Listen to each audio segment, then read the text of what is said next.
School শিক্ষক নিয়োগে দুর্নীতি নিয়ে এখনো উত্তাল হয়ে রয়েছে গোটা বাংলা। নিয়ম ভেঙে অনেকের অবৈধ উপায়ে চাকরি পাওয়া নিয়ে এখনো পথে বসে আন্দোলন চালিয়ে যাচ্ছেন বহু যোগ্য চাকরি প্রার্থী।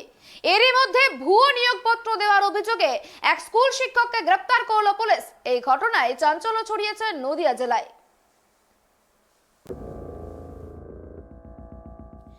রাজ্যে একের পর এক নিয়োগের ক্ষেত্রে দুর্নীতির অভিযোগ উঠেছে।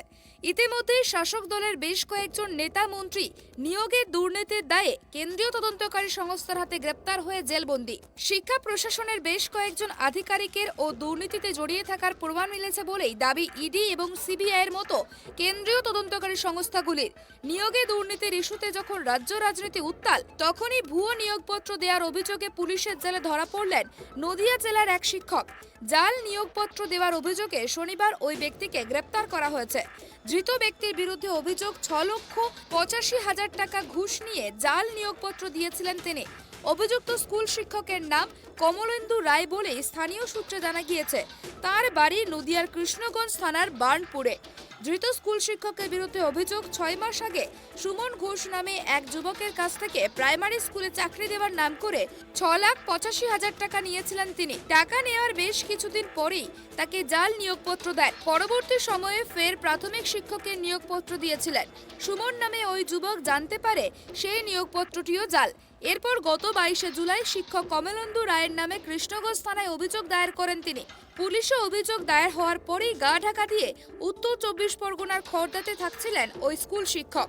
শুক্রবার খড়দা থেকে কৃষ্ণগঞ্জ থানার পুলিশ শিক্ষক কমলেন্দু রায়কে গ্রেপ্তার করে নিয়ে আসে। শনিবার কমলেন্দু রায়কে আদালতে তোলা হলে বিচারক 4 দিনের পুলিশি হেফাজতের নির্দেশ দেয়। এই ঘটনার সঙ্গে আর কোনো চক্রচুরি আছে কিনা তা তদন্ত শুরু করেছে কৃষ্ণগঞ্জ থানার পুলিশ। জানা গিয়েছে, হাঁসখালী দক্ষিণপাড়া রাধা সুন্দরী পাল বিদ্যাপীঠে কর্মরত ওই ব্যক্তি।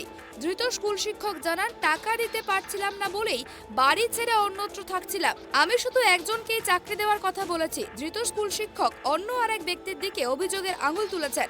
প্রাইমারি টেট, এসএসসির মতো পরীক্ষায় নিয়োগ দুর্নীতি মামলার তদন্তে নেমে রাজ্যের প্রাক্তন শিক্ষামন্ত্রী পার্থ চট্টোপাধ্যায়কে গ্রেপ্তার করেছে কেন্দ্রীয় তদন্তকারী সংস্থা ইডি। পার্থ ঘনিষ্ঠ অর্পিতা মুখোপাধ্যায়ের বাড়ি থেকে প্রচুর নগদ কোটি কোটি টাকা ও প্রচুর সোনার গহনা উদ্ধার হয়েছে। প্রাথমিক শিক্ষা পর্ষদের প্রাক্তন সভাপতি তথা তৃণমূল বিধায়ক মানিক ভট্টাচার্য সিবিআইয়ের হাতে গ্রেপ্তার হয়েছেন।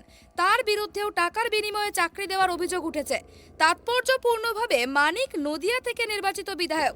সেই জেলা থেকেই ধরা পড়লেন এক স্কুল শিক্ষক। নদিয়া থেকে মলয়দের রিপোর্ট, ট্রাইব টিভি।